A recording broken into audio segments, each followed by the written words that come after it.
नमस्कार साथियों, मैं मुकेश परिहार यूथ एकेडमी के यूट्यूब चैनल पर आपका हार्दिक अभिनंदन करता हूं, स्वागत करता हूं, वंदन करता हूं।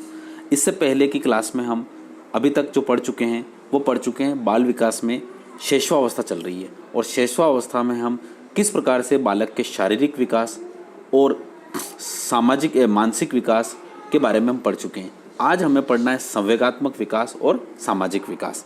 तो चलिए हम हमारा सेशन शुरू करते हैं। आपका शैशवावस्था में संवेगात्मक विकास। शैशवावस्था में संवेगात्मक विकास किस प्रकार से होता है?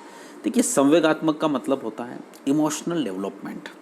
इमोशनल डेवलपमेंट का मतलब हो, यहाँ पे हम बहुत अच्छी तरह से सीखेंगे इमोशन क्या होती है। देखिए, परिभाषा के रूप में देखिए, मैं फिर बता रहा हूँ, आपके कोर्स में संवेग नाम का चैप्टर ऑलरेडी है जो कि आपकी पेडागोजी में पढ़ाया जाएगा, पर वहाँ पे पढ़ेंगे। उससे पहले यहाँ पे संवेगात्मक विकास के बारे में अगर हम जानना चाहते हैं तो शैशवावस्था में संवेगात्मक विकास को अगर हम जानना चाहते हैं तो वहाँ पढ़ने से क्या मतलब, यहीं पर अगर हमें समझ में नहीं आएगा तो हम इस चैप्टर को आगे पढ़ नहीं पाएंगे। ठीक है, तो हम यहीं से आगे बढ़ते हैं शैशवावस्था में संवेगात्मक विकास के बारे में। सबसे पहले संवेग को पढ़ते हैं। संवेग को अंग्रेजी में इमोशन कहते हैं, जिसको लैटिन भाषा के इमोवियर से लिया गया है। किससे लिया गया है? इमोवियर से, और जिसका अर्थ होता है उत्तेजित होना। ध्यान रखिएगा कि क्या होता है, इसका अर्थ होता है उत्तेजित होना। तो ये बहुत इंपॉर्टेंट चीज़ है कि इमोशंस का मतलब होता है अपनी उत्तेजना। संवेग को व्यक्ति की उत्तेजित दशा कहा जाता है। संवेग को व्यक्ति की क्या कहा जाता है? उत्तेजित दशा कहा जाता है। आगे चलते हैं हम। जैसे कि अब बात करते हैं थोड़ी सी देर के लिए, यहाँ पे थोड़ा सा समझ लेते हैं। देखिए, एक चीज़ होती है भावना, संवेग, और एक होती है मूल प्रवृत्ति। देखिए, आपको किसी को चीज को देखकर आपके मन के अंदर भावना आई थोड़ी सी देर के लिए कि आपने एक सांप देखा, और ये सांप ये कहीं गए तो एक भरा है, और आपका अब जब भी एक बात उत्तेजनी, अच्छा एक बात बताऊं, आदमी की उत्तेजना दशा होती है तो आंखें फटी की फटी रह जाती है। जो आंखें होती है वो फटी की फटी रह जाती है, या फिर उसका मुंह जो होता है वो एकदम ये मुंह फट जाता है, इस प्रकार से। तो आदमी की संवेग की दशा में उसकी आंखों के ऊपर और उसके मुंह के ऊपर, यानी कुल मिला के जो उसका चेहरा होता है वो चेहरा एक्साइट हो जाता है। कहीं ना कहीं उसके चेहरे पर उसका इमोशन झलक जाता है, वही इमोशन होता है। अब यहाँ पे इमोशन को फीलिंग से भी बोलेंगे, तो पहली होती है फीलिंग और इमोशन। ध्यान रखिएगा, फीलिंग का मतलब होता है आदमी के अंदर कुछ फील हुआ। क्या फील हुआ? सांप आया, अब सांप आया तो अंदर क्या हो रहा है? कुछ भावना, विचार आया। क्या हो रहा है? विचार आया। आपके सांप को देखा और आपके अंदर विचारों की आंतरिक प्रवृत्ति। अब देखो, विचारों की आंतरिक प्रवृत्ति सबके लिए अलग हो सकती है। हो सकता है रोज जो सांप को देखता है उसको कोई फर्क नहीं पड़ता, पर जिसने देखा उसके अंदर एक सांप को, और क्या हुआ, जैसे उसने सांप को देखा तो उसकी आंखें फटी की फटी रह गई, उसका जो मुंह है वो मुंह बिल्कुल फटा का फटा रह गया। तो इस प्रकार से जो हाथ भी फटा, मतलब भावना, तो उसके बाद क्या हुआ, उसके जो अंदर हुए वो संवेग उत्पन्न हुआ। क्या उत्पन्न हुआ? संवेग। तो ध्यान रखिएगा, ध्यान रखिएगा फिर से, आदमी के विचारों का आंतरिक प्रदर्शन होता है, या आंतरिक प्रवृत्ति होती है, वो भावना कहलाती है। आंतरिक, अंदर ही अंदर उसने, हाँ मेरे को डर लग रहा है, मेरे को डर लग रहा है, जैसे ही वो डर को बाहर प्रदर्शित कर देता है, क्या कर देता है? प्रदर्शित कर देता है। तो ध्यान रखिएगा, विचारों का आंतरिक प्रवर्तन भावना कहलाती है, और जब विचारों को या अपने भावों को आप बाहर पे व्यक्त कर देते हैं तो वो तो कहलाता है संवेग। और उस संवेग के कारण पूरे विश्व भर में एक ही मूल प्रवृत्ति पाई जाती है।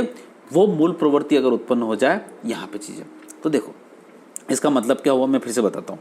आदमी के अंदर एक भाव प्रकट हुआ, सांप को देखकर भाव प्रकट हुआ, तो उसका मुंह खुला खुला रह गया, आंखें हुआ, उसके अंदर एक संवेग उत्पन्न हुआ, डर संवेग उत्पन्न हुआ। उसके चेहरे को देखकर लग रहा है कि उसके आंखें हवाई उड़ चुकी है, उसके रोंगटे खड़े हो गए, उसके गाल लाल हो गए, आंखें लाल हो गई।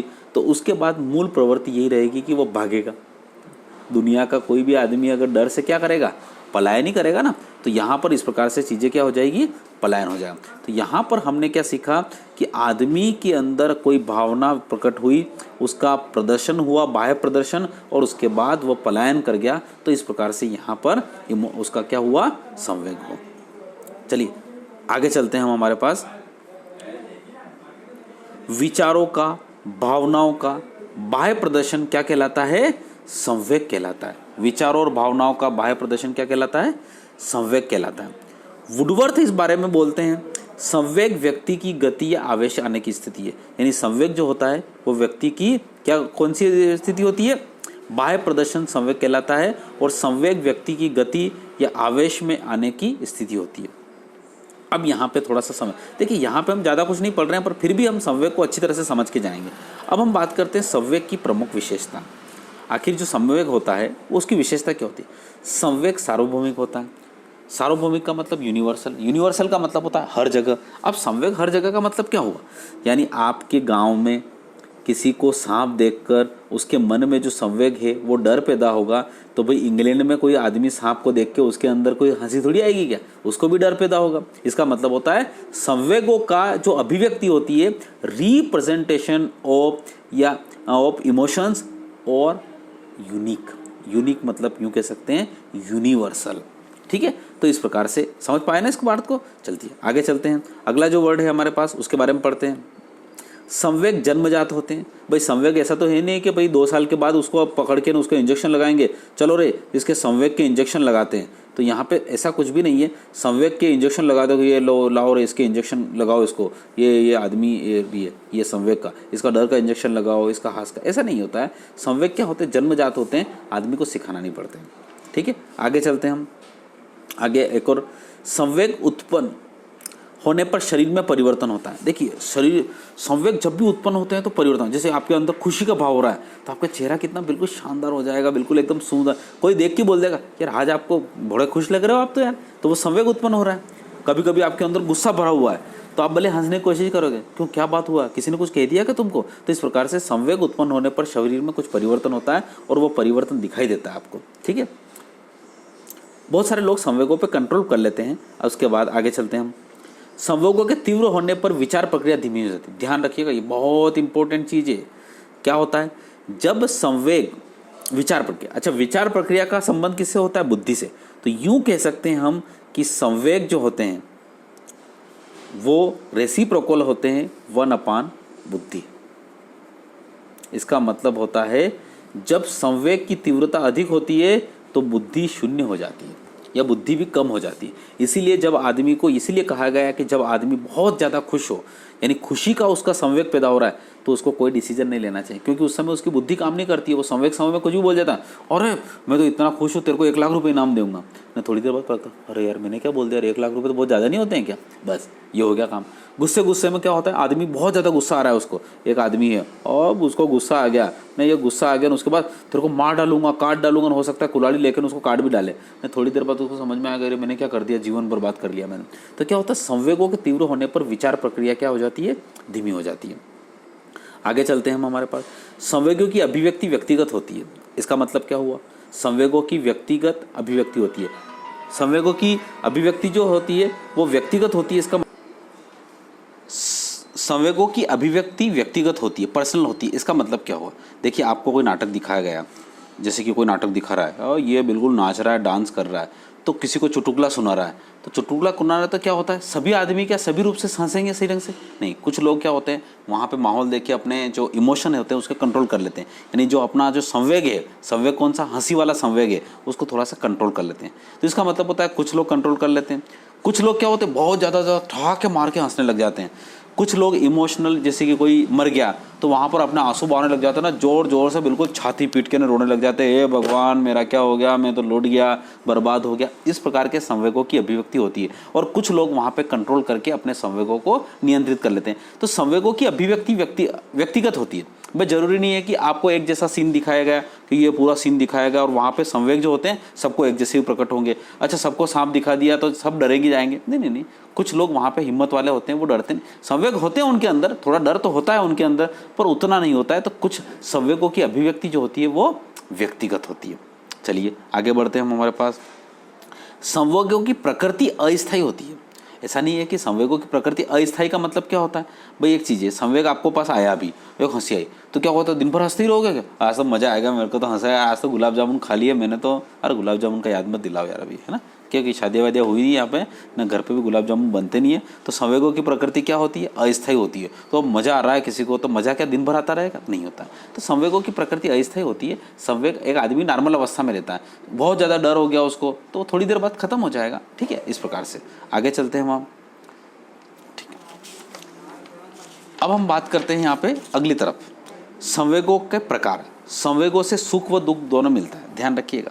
संवेग से जरूरी थोड़ी ना है कि आपको कोई मूवी दिखाई गई, अब कभी मूवी इतनी इमोशनल हुई कि वहाँ पे सब रो रहे हैं तो अपने भी आंखों से आंसू निकल रहे हैं। पता है ना आपको, देखते हो कभी कभी रामायण देख रहे हो तो रामायण में राम और सीता का विरह हो रहा है, सीता मतलब वनवास जा रही है तो राम के अंदर, तो आप भी बैठे बैठे वहाँ पे आंसू आ रहे हैं आपके भी, तो क्या होता है? सुख भी मिलता है। और वहीं पर कहीं पे भी लव कुश को देख कर लव कुश हुए तो वहाँ पे आपको सुख भी मिल रहा है। तो संवेग में अभिव्यक्ति, संवेगों के प्रकार के कारण क्या होता है? आपको सुख भी मिलता है और दुख भी मिलता है। विलियम मैकडूगल ने अपनी एक बुक लिखी थी आउटलाइन ऑफ साइकोलॉजी, ध्यान रखिएगा, फिर से मैं आपको नाम लेता हूँ। विलियम मैकडूगल ने एक बुक लिखी थी outline of psychology, outline of psychology. ये आउटलाइन ऑफ साइकोलॉजी बुक लिखने के बाद उन्होंने कब लिखी थी? 1905 में, आपको बताया भी था पहले। विलियम मैकडूगल ने एक बुक लिखी आउटलाइन ऑफ साइकोलॉजी। उस बुक में उन्होंने संवेगों के 14 प्रकार बताए और सिगमंड फ्रायड ने 2 प्रकार बताए हैं, युयुत्सा और जिजीविषा। जिजीविषा का मतलब होता है जीवन जीने की इच्छा और युयुत्सा का मतलब होता है युद्ध करने की इच्छा। ठीक है, तो इस प्रकार से होता है। तो विलियम मैकडूगल के अनुसार हम यहाँ पे आज पढ़ेंगे। देखो, विलियम मैकडूगल ने अपने 14 संवेग बताए और 14 संवेग की मूल प्रवृत्ति बताए। देखिए, संवेग और मूल प्रवृत्ति के बारे में मैं समझा देता हूँ। संवेग का मतलब क्या होता है? आपके अंदर एक भावना पैदा हुई, एक भावना फीलिंग आई, उस फीलिंग को आपने अपने चेहरे पर, अपने मुख पर बता दिया और उस मुख पर बता दिया तो वो क्या कहलाएगा? संवेग। और उस संवेग के उत्पन्न होने के बाद आप एक प्रतिक्रिया देते हो, ध्यान रखिएगा, क्या करते हो? प्रतिक्रिया देते हो। उस प्रतिक्रिया को कहा जाता है मूल प्रवृत्ति।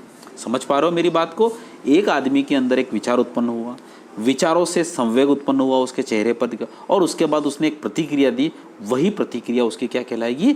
मूल प्रवृत्ति कहलाएगी। जैसे कि हम थोड़ी देर के लिए बात करें यहाँ पे भय। भय अगर आपके अंदर आया तो इससे क्या होता है? यहाँ पर आदमी को भागने की मूल प्रवृत्ति होती है। ठीक है। वात्सल्य, वात्सल्य का मतलब क्या होता है? आदमी के अंदर, देखो, वात्सल्य का मतलब होता है एक आदमी है जिसके बच्चे भी नहीं हैं, उसके पास, देखिए यहाँ पर एक बहुत ही सुंदर सा दृश्य रामायण में दर्शाया गया था कि जब राजा दशरथ युद्ध जीत के आते हैं तो उसके जो सारे सैनिक होते हैं, वो सैनिक जो है होते हैं अपने बच्चों को पुकारते हैं और वो बच्चे उनसे पुकारते हैं कि पिताजी आ गए, पिताजी, पिताजी आ गए। परंतु वहाँ पे राजा दशरथ को अपने पुत्र ही नहीं है, कोई पुत्र नहीं था उनके, बाद में हुए तो पुत्र कोई नहीं था, तो इसलिए उनको बड़ा दुख होता है। तो उनके अंदर क्या होता है? वात्सल्य भावना उत्पन्न हो जाती है उन लोगों को देखकर और उनके मन में भी संतान कामना उत्पन्न हो जाती है। बिल्कुल सिंपल है भाई। आदमी को देखो, एक थोड़ी देर के लिए कोई अभी नई नई शादी हुई, शादी हो गई और शादी को 10 साल हो गए, 10 साल के बाद उनके कोई भी लड़का लड़की नहीं हुआ तो उनको कहीं भी जाते हैं तो उनके छोटे छोटे बच्चे अगर उनको देखते हैं, और महिलाओं को ज़्यादातर होता है, तो वो वात्सल्य भावना उनके अंदर आ जाती है और वात्सल्य भावना से वो मूल प्रवृत्ति एक ही चाहते हैं कि मेरे को भी संतान मिले, ये संतान कामना है। तो इस प्रकार से मूल प्रवृत्ति। आत्महीनता, आत्महीनता का मतलब होता है, देखिए, आत्महीनता का मतलब होता है कोई चीज़ आपके पास नहीं है। क्या है? आत्महीनता है। तो आपके पास कोई चीज़ नहीं, जैसे कि आपने देखा कि यार उसके घर में तो जलेबी बन रही थी, अब अपने यहाँ तो जलेबी बनी नहीं, क्योंकि जलेबी क्यों नहीं बना? क्योंकि अपने पास तो उसका माल नहीं है या फिर हमारे पास सामग्री नहीं है। तो उसके बाद क्या होता है? वो उसके अंदर मूल प्रवृत्ति आती है कि हम गरीब हैं, दैन्य हैं, है ना, इस प्रकार से। तो यहाँ पर इस प्रकार की चीज़ें आ रही। अब उसके बाद होता है भूख। आदमी के अंदर अगर भूख का नाम का संवेग हुआ, भूख, देखो, भूख आदमी क्या होगा? थोड़ी देर के लिए भूख, आपको कोई काम कर रहे हो ना, आपको जोर से भूख लगी, तो ध्यान रखिएगा, आदमी, दुनिया का कोई भी आदमी हो, अगर उसको भूख लगी है तो उसको भोजनान्वेषण के बारे में बात करेगा। भोजनान्वेषण का मतलब होता है भोजन की खोज। देखिए, आपको भूख लग गई और उसके बाद पिपलिया में अगर आप गुजर रहे हो, आप मंदसौर में गुजर रहे हो, तो बस आपकी निगाह कहीं पे नहीं रहेगी, होटल पे ही रहेगी कि कहाँ पे खाने की चीज़ मिल रही है, अच्छा ये खा लो, वो खा लो, मतलब खाने के अलावा आपको कोई दुकान दूसरी दिखेगी नहीं। तो यहाँ पे भोजनान्वेषण चाहिए। घृणा, घृणा का मतलब क्या होता है? आपको किसी से कोई बहुत घृणा, घृणा का मतलब क्या हो रहा है? उसका मुंह देखने की इच्छा नहीं होती। जैसे आपकी किसी से लड़ाई हो जाती है, कोई दुश्मनी हो जाती है, तो आप चाहते हैं कि वो आपके सामने ही नहीं आए। उस गली से जा रहा हो तो मैं उस गली से चला जाऊं, ये इस प्रकार की चीज़ें होती है घृणा। तो घृणा का मतलब मुख्य रूप से होता है निवृत्ति। निवृत्ति का मतलब होता है उससे पाप काटना, कि वो तो आदमी को जिस आदमी से घृणा होती है वो चाहता है कि वो निवृत्त हो जाए। निवृत्त हो जाए मतलब उससे छुटकारा पा ले, तो आदमी की होती है। आत्माभिमान अगर आदमी के अंदर आ रहा है तो वो चाहता है कि उसको गौरव प्राप्त हो। देखो आत्माभिमान का मतलब क्या हो रहा है, आदमी को कोई अभिमान हो गया। अभिमान का मतलब होता है थोड़ी देर के लिए कि उसको बहुत सारी चीज़ें आ गई, उसको ज्ञान प्राप्त हो गया, बहुत सारा ज्ञान प्राप्त हो गया। वो ज्ञान के बाद क्या चाहता है कि उसको गौरव मिले। गौरव का मतलब होता है प्रशस्ति मिले। जैसे कि आपने बहुत अच्छा काम किया तो आप क्या चाहते हैं कि आपको कोई प्रमाण पत्र मिले, आपको कोई सलाह है तो गौरव प्राप्त हो उसको, ऐसा आदमी चाहता है।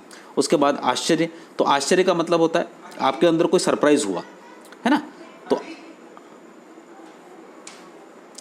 आपके अंदर कोई आश्चर्य है, सरप्राइज हुआ, तो सरप्राइज हुआ तो सरप्राइज के साथ आप क्या चाहते हैं, जिज्ञासा। जिज्ञासा आपके पास मिलती है, ठीक है। उसके बाद होता है क्रोध। अगर आदमी के अंदर क्रोध नाम का अगर कोई क्या हुआ, क्रोध का मतलब होता है बहुत ही ज़्यादा क्रोध हो गया, किसी को कोई चीज़ आ गई तो क्रोध के बाद वो चाहता है युद्ध करना। आदमी के अंदर क्रोध हो गया तो वो युद्ध करना चाहता है। अधिकार, अगर आदमी के अंदर अधिकार आ गया,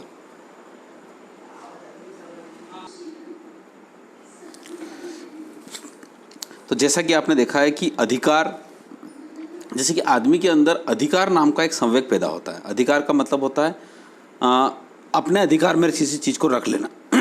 तो उससे क्या होता है, वो चाहता है कि वो संग्रहण करे। संग्रहण का मतलब होता है उसको अपने पास रखे, ठीक है। आमोद, आमोद नाम का एक हास्य पैदा होता है, तो आमोद से वो चाहता है कि उसके अंदर हास्य पैदा हो। देखिए किसी भी चीज़ को देखकर आपके मन में क्या होता है, पहले आमोद आता है, और आमोद से क्या होता है, आपकी मूल प्रवृत्ति होती है हा हा हा हा, हास्य, इस प्रकार से। कृतिभाव, कृतिभाव का मतलब होता है किसी भी चीज़ को बनाने का भाव। जैसे कि कोई भी चीज़ है, ये बना रहा है हम, तो ये कृतिभाव है, कृतिभाव है। अगर कृतिभाव है तो इसका मतलब होता है उसके अंदर क्या होता है, रचनात्मकता नामक एक क्या होती है, जो मूल प्रवृत्ति होती है, क्या होती है, रचनात्मकता। अगर आदमी कामुक है तो उसके अंदर कामवृत्ति होती है। एकांकीपन है, अगर आदमी के अंदर संवेग कौन सा हुआ, एकांकीपन, अकेले रहने का हुआ, तो उसके लिए मूल प्रवृत्ति होता है कि वो सभी के बीच में सामूहिक रूप से रहना चाहता है। जब आदमी के अंदर करुणा और दुख आता है तो वो चाहता है कि किसी के शरण में जाए और वहाँ पर अपने दुख और चीज़ों को भूल जाए। तो ये इस प्रकार से छोटी छोटी चीज़ें हम अगले मतलब संवेग का जो चैप्टर आएगा उसमें और इसी प्रकार की चीज़ों को हम पढ़ेंगे। पर यहाँ पे संवेगात्मक विकास के बारे में इन चीज़ों को पढ़ना हमें थोड़ा सा जरूर लगा, इसलिए अपनों ने पढ़ा है, ठीक है। हम आगे बढ़ते हैं अब। शेषवावस्था में संवेगात्मक विकास, जन्म के समय कौन सा संवेग पाया जाता है, उत्तेजना संवेग पाया जाता है। जेबी वाटसन जो कि व्यवहारवाद के हैं, जन्म के समय उन्होंने बोला है कि क्रोध, बच्चे के अंदर क्रोध होता है, भय होता है और प्रेम, 3 प्रकार के संवेग पाए जाते हैं, क्रोध, भय और प्रेम, ठीक है। उसके बाद हम बात करते हैं आगे। इस अवस्था में शिशु का व्यवहार संवेगों की अभिव्यक्ति करता है। शिशु में जो भी व्यवहार होता है वो क्या करता है, केवल संवेग ही होता है। जैसे कि उसका व्यवहार होगा हंसना, रोना, ये सब क्या है, संवेगों की अभिव्यक्ति होती है, ठीक है। आगे हम चलते हैं। जन्म के समय थोड़े संवेग क्या होते हैं, तीव्र होते हैं। क्या होते हैं, जन्म के समय बिल्कुल तीव्र होते हैं, बिल्कुल एकदम रोता है ना, एकदम घिचकी जाता है। धीरे धीरे आयु बढ़ने पर वो संवेग क्या हो जाते हैं, सकारात्मक हो जाते हैं, ठीक है। वो अपने जो तीखापन संवेग में होता है वो खत्म होता जाता है। प्रसिद्ध मनोवैज्ञानिक एक ब्रिजेश है, उन्होंने जनरली जो संवेग होते हैं बालक में, जो लगभग 2 साल तक जो संवेग होते हैं उनके बारे में यहाँ पे जिक्र किया है। एक तो होता है उत्तेजना, उत्तेजना सबसे पहले होता है, ठीक है। सबसे पहले होता है जन्म के समय उत्तेजना होती है, फिर उसके बाद उत्तेजना के साथ आनंद व कष्ट 3 माह में हो जाता है, फिर 6 माह में उत्तेजना, आनंद, कष्ट के साथ भय, घृणा और क्रोध भी आ जाता है, और 10 माह में भय, घृणा और क्रोध के साथ प्रेम, उल्लास और ईर्ष्या भी आ जाती है, और उसके बाद 24 माह में जाके ईर्ष्या के साथ हर्ष भी जुड़ जाता है। तो ध्यान रखिएगा, ये यहाँ पे आप किसी भी बालक में देखिए थोड़ी देर के लिए, उत्तेजना उसके अंदर शुरुआत में जन्म में रहती है, एक्साइटमेंट रहता है। उसके बाद क्या होता है, उसके अंदर आनंद आ जाता है। जैसे कि उसको क्या होता है, बालक को कोई खिलौना दे दिया जाए या फिर उसको स्तनपान कराया जाए, या उसके बाद उसको आनंद आ जाता है। और उसके बाद उसको जब कोई चीज़ छीन लेते हैं तो उसके अंदर कष्ट भी आ जाता है, ठीक है। तो 3 चीज़ें हो जाती है। देखिए कोई भी संवेग खत्म नहीं होता, आगे बढ़ता ही जाता है। उसके बाद 6 माह में हम देखें तो कष्ट के साथ भय भी आ जाता है, क्योंकि उसको डरने लगने लग जाता है कि उसकी माँ उसको छोड़ के चली नहीं जाए कहीं पे भी।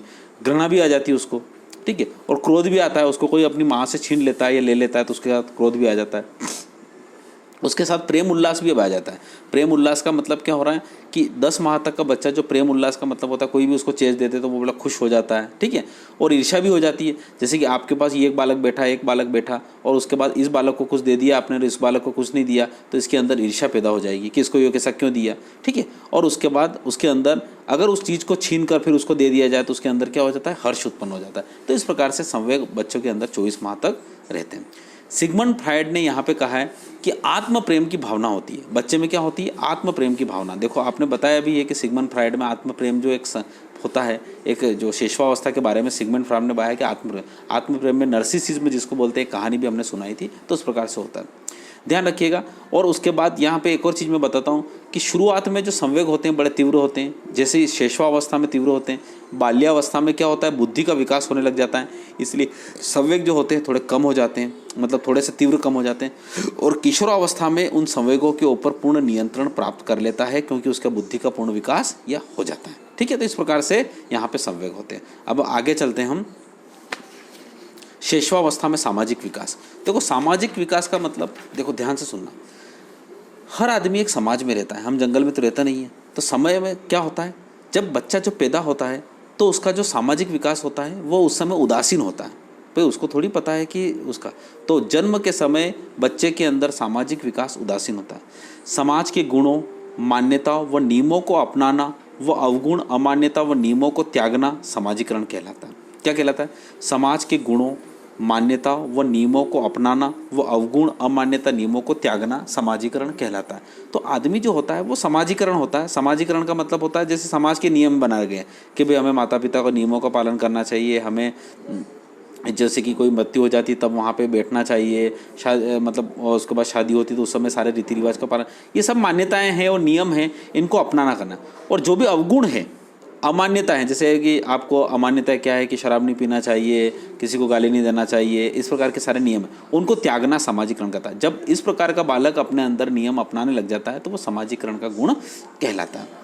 क्रो एंड क्रो इसके बारे में कहते हैं कि जन्म के समय शिशु न तो सामाजिक होता है और नहीं वो असामाजिक होता है। इस स्थिति में वो अधिक समय नहीं रहता है, बस इसके बाद वो जल्दी से उस स्थिति से निकल आता है, बस सामाजिकरण। वैसे सामाजिकरण का एक अपना पूरा चैप्टर है, उसके बारे में हम समझेंगे सामाजिकरण क्या होता है, पर यहाँ पे सामाजिकरण का एक छोटा सा विकास है, उसके बारे में इसलिए पढ़ना जरूरी है, ठीक है। अब सामाजिकरण में 2 माह का बच्चा मानव आवाज़ को पहचान कर अन्य ध्वनियों में अंतर देखकर मुस्कुराने लग जाता है। मानव आवाज़ को पहचान कर अन्य ध्वनियों में अंतर देखकर मुस्कुराने लग जाता है, ये 2 माह का बच्चा। 3 माह का बच्चा माँ को पहचानने लग जाता है। माँ को पहचानना सामाजिकरण है उसका, ठीक है।